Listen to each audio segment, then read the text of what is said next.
સમાચારો પર નજર કરીએ તો ખેડા અને આણંદ જિલ્લાના રોકાણકારોના 2 કરોડ 80 લાખ રૂપિયા ફસાયા છે।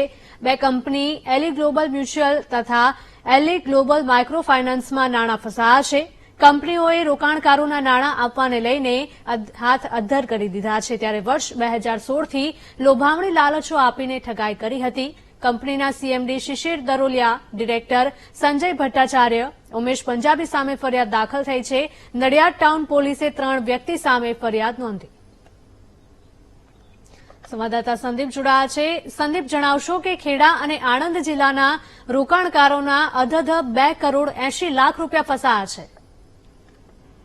ચોક્કસથી વાત કરવામાં આવે તો લોભામણી લાલચો આપી અને ઠગાઈ કરવાના હવે દિવસે દિવસે બનાવ વધી રહ્યા છે। તેની વચ્ચે ખેડા અને આણંદ જિલ્લાના 21 જેટલા રોકાણકારોને વિવિધ લોભામણી લાલચો આપી એલી ગ્લોબલ મ્યુચ્યુઅલ બેનિફિટ નિધિ અને એલી ગ્લોબલ માઇક્રો ફાઇનાન્સ નામની 2 કંપનીઓએ 2016થી આ રોકાણકારોને વિવિધ લોભામણી લાલચો આપી વિવિધ સ્કીમોની અંદર રોકાણો કરાવ્યા હતા અને તે રોકાણો પાછા આપવાની જયારે વાત કરવામાં આવી ત્યારે આ જે કંપની છે તેના જે સીએમડી અને જે કર્મચારીઓ છે તેમને હાથ ઉદ્ધાર કરી દીધા હતા, જેને લઈ તો કહેવાય એવા 2.80 કરોડ રૂપિયા રોકાણકારોના ફસાઈ ગયા છે। સમગ્ર મામલે કંપનીના સીએમડી શિશિર દરોલિયા, ડિરેક્ટર સંજય ભટ્ટાચાર્ય અને ઉમેશ પંજાબી સહિતના 3 ઇસમો સામે નડિયાદ ટાઉન પોલીસ મથકે ફરિયાદ નોંધવામાં આવી છે, જેને લઈ નડિયાદ ટાઉન પોલીસ દ્વારા હવે કાયદેસરની કાર્યવાહી હાથ ધરવામાં આવી છે।